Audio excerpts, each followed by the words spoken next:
नमस्कार, स्वागत है आप सभी का यंग भारत बिहार झारखंड में। मैं हूं आपके साथ मुदिता। आज बिहार में दूसरे चरण का मतदान चल रहा है और इसी बीच पूर्णिया से एक बड़ी खबर आई है। स्वतंत्र सांसद पप्पू यादव वोट डालने पहुंचे, लेकिन मतदान के बाद उन्होंने जो बयान दिया उसने पूरे सीमांचल की सियासत में हलचल मचा दी। पप्पू यादव बोले कि आर्म्स फोर्स पक्षपात कर रही है, चुनाव आयोग बीजेपी दफ्तर से चल रहा है। जी हाँ, ये कोई छोटा आरोप नहीं है, ये सिस्टम पर सीधा हमला है। आज की इस वीडियो में हम आपको दिखाएंगे कैसे पप्पू यादव भावुक भी हुए, गुस्से में भी आए और कैसे उन्होंने कहा कि सीमांचल से ही सरकार बनती है। तो वीडियो को आखिर तक देखिएगा, क्योंकि आज की कहानी सिर्फ वोटिंग की नहीं बल्कि लोकतंत्र की आवाज है। दोस्तों, आज बिहार में दूसरे चरण का चुनाव हो रहा है। सीमांचल के 4 बड़े जिले पूर्णिया, किशनगंज, कटिहार और अररिया में वोटिंग जारी है। सुबह से ही लंबी कतारें हैं, लोग अपने वोट का इस्तेमाल करने पहुंचे हैं और इसी बीच पूर्णिया के सांसद पप्पू यादव भी पहुंच के मतदान करने। उन्होंने पूर्णिया कोट मध्य विद्यालय के बूथ नंबर 127 पर वोट डाला। मतदान के बाद कैमरों के सामने आए और फिर जो कहा उसने सबको चौंका दिया।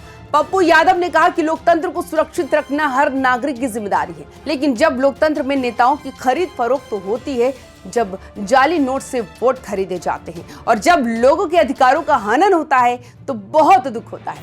फिर उन्होंने आगे कहा कि आर्म्स फोर्स पक्षपात कर रही है, कई जगह फोर्स एजेंट की तरह काम कर रही है, ईवीएम खराब है और ये खराबियां यूं ही नहीं हो रही है, चोरी करने के लिए ही की जा रही है। दोस्तों, पप्पू यादव की ये शब्द गंभीर आरोप है और जब उन्होंने कहा कि चुनाव आयोग बीजेपी के दफ्तर से चल रहा है तो सबके कान खड़े हो गए।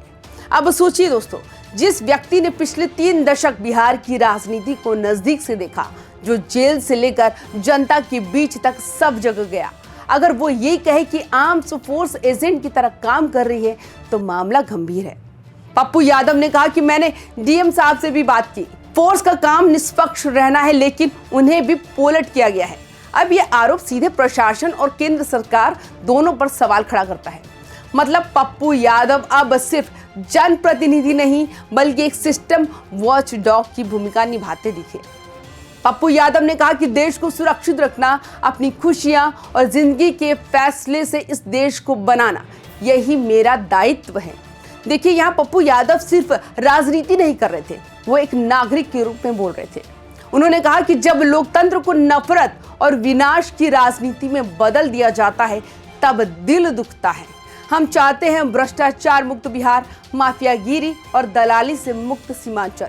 उनके शब्दों में एक दर्द था, जैसे वो कहना चाह रहे हो हमने जो लोकतंत्र बनाया वही अब बिकने वाला है। पप्पू यादव यही नहीं रुके, उन्होंने साफ कहा कि कई बूथों पर ईवीएम खराब है और ये जानबूझकर किया जा रहा है। अब ये आरोप बहुत बड़ा है, क्योंकि ईवीएम की सुरक्षा और निष्पक्षता हमारे लोकतंत्र की रीढ़ है। पप्पू ने कहा कि ईवीएम खराब क्यों होते हैं, ताकि नए बक्से लाए जाएं और खेल वहीं से शुरू हो जाए। लेकिन इस गुस्से और आरोपों के बीच भी पप्पू यादव ने एक बात उम्मीद से कही।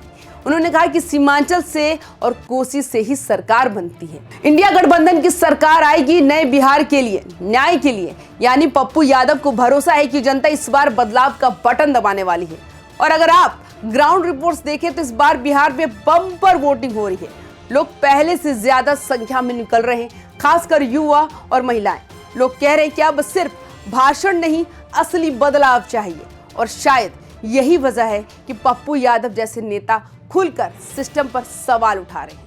देखना दिलचस्प होगा कि बिहार की जनता 14 नवंबर को किसे मौका देती है। पप्पू यादव के आरोपों से बिहार की राजनीति एक बार फिर गर्मा गई है। आपका क्या मानना है? क्या पप्पू यादव के आरोपों में दम है या सिर्फ ये एक चुनावी बयान है? कमेंट्स में बताइए। वीडियो अच्छा लगा हो तो लाइक और शेयर जरूर कीजिए और हाँ, सब्सक्राइब करना बिल्कुल भी मत भूलें, क्योंकि हम आपको दिखाते रहते हैं बिहार की राजनीति की असली तस्वीर। नमस्कार।